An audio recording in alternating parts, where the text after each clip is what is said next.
Hello, everybody. This is the election predictor back one more time for the night. Today, I just wanted to talk, not today, but tonight, obviously. As we go into the night, I'm probably going to go to sleep soon. It is still a school night tomorrow, so I will be, um, you know, working tomorrow. So I do want to go to sleep, get some semblance of some rest for the night. But I do want to go over the Virginia election results one more time. I will be going over New Jersey tomorrow. It is looking like a close race. However, I do think the Democrat will edge it out. Obviously, very little returns still in Newark. Republicans still in the lead, 73% reporting, but I just don't think that, and yeah, the New York Times is going to lock me out of that. I just don't think that New Jersey is particularly going to go to the Republicans. I think the Democrat will probably end up winning by about 2 to 3 points come tomorrow morning as those results from Newark start to come in. But I will be going over that, and if the Republican ends up winning, then, that will be something even crazier to talk about than what we have tonight. The AP still has not called Glenn Youngkin as the winner in Virginia, but I have called it most people have called it, aside from most of the major networks, actually. Most of the regular people have called it. Glenn Youngkin will become the next governor of Virginia. That's inevitable. I and many other people were able to determine that hours ago. I really think that the mainstream media, frankly, the whole people, just have not called it, to get more ratings, I guess, to try and keep people interested and locked in and watching, because this race is over. I mean, Glenn Youngkin is up just about 3 points in Virginia with over 95% of the vote reporting. There is no chance for Terry McAuliffe to win this race at all. Terry McAuliffe will not win this race. But I wanted to talk about that, and I wanted to talk about how Republicans will be sweeping. They have swept up every single of the three major races in the state of Virginia. We have the Attorney General race with Jason Miharis, I believe his name is. I'm not best with names, and I wasn't obviously particularly focused on this race. And Winsome Sears becoming the next Lieutenant Governor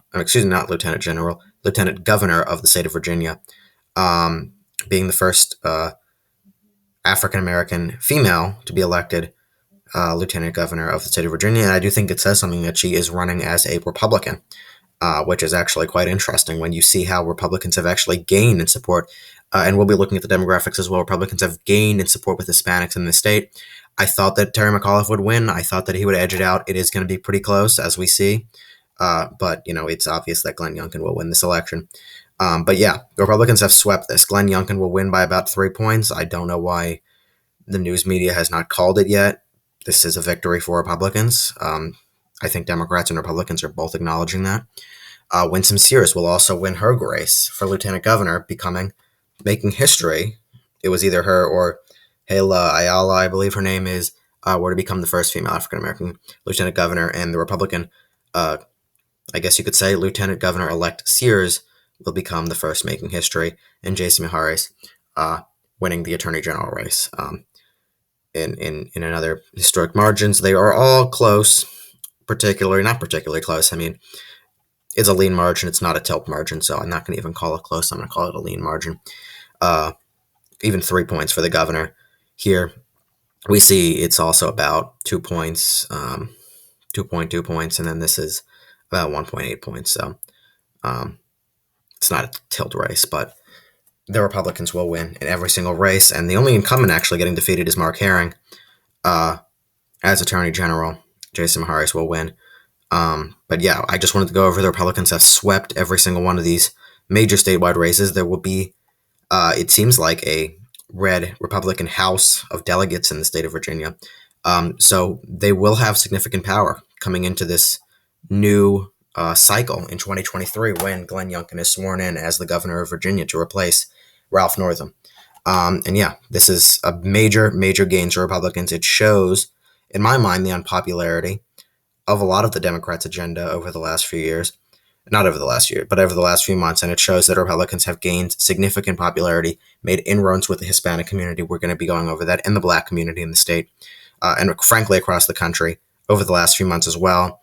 And as I went over previous videos, the Quinnipiac polls, the Direction of Country poll, showing that the people are just not satisfied with the way the country is being run and the way that President Biden has handled things recently with regards from all the way to the coronavirus, to the southern border, to inflation, to gas prices. I mean, it is a broad-based, not only kitchen table issues, but cultural issues in this country when it comes to education and when it comes to other issues. So yeah, but that's what happened. I do not think this was a state-red race. I think this was a national race. Um, Whether Youngkin or McAuliffe really asked for it, Youngkin didn't ask for it. This was a national race. Youngkin ended up winning it.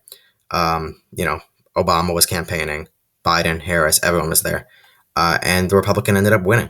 And this is a vindication for Republicans that they can win in states that are more blue than you think you couldn't win, and you can win. You can run a somewhat moderate Republican and still win here. So yeah, this is major gains for Republicans. I want to go over the fact that all three of the major people have won positions.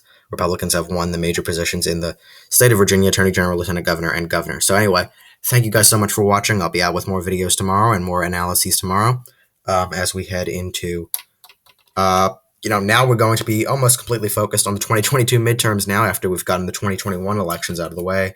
Eric Adams has won, and we'll, go over New Jersey. But once we finish that, it will be the midterms and maybe a few other races, 2024, looking ahead.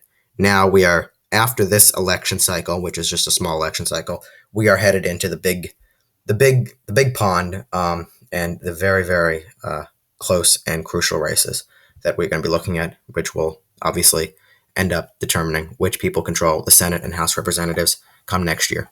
Anyway, thank you guys so much for watching. Let me know what you think of these results in the comments below.